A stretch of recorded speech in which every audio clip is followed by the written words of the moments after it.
So phones have become really powerful recently. You get all these claims like 30% more performance, more power efficiency, better AI, better ray tracing. But why do we need so much performance? And well, you might say, well, the apps will open quicker, the games will run quicker. But why do you really need that? The phones were already fast enough like years ago. The current flagship CPU is the Snapdragon 8 Gen 3, and on paper, compared to a PC, the CPU is roughly a Ryzen 5600X, and the GPU is around a 1050 Ti. So on paper, this is more powerful than the PS4. And to be fair, we're seeing games like this with insane graphics and ray tracing, but where are those games? If you look at the most popular games on the App Store, all of them are these like 2D TikTok brain rot games, none of these like graphically intensive games.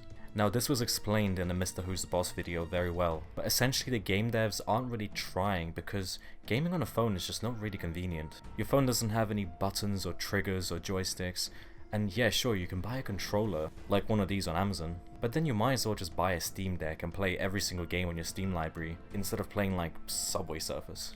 The phone has the power to edit videos and photos, but the screen is tiny and you get no keyboard or mouse, so then you might as well just get a laptop on one of those like mini PCs. However, there is a good use of all this power. It's called emulation.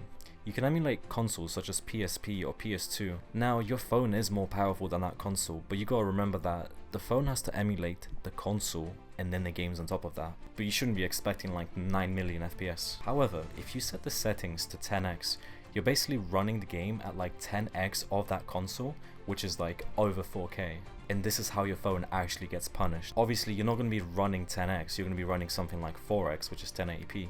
But it's nice to have this performance overhead because your phone isn't going to be on its last legs trying to run 30 FPS. Now, this is where power efficiency comes into play.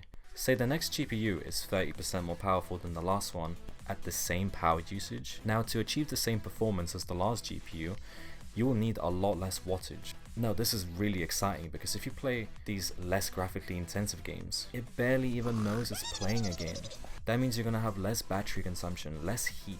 Another benefit would be camera improvements. You're going to be able to record in higher resolutions, take photos quicker, process the photos better. However, 8K has been a thing for like 4 or 5 years and it kind of doesn't look much better. And most phones still don't have 4K 120 FPS option. So I'm kind of confused where all this power is going.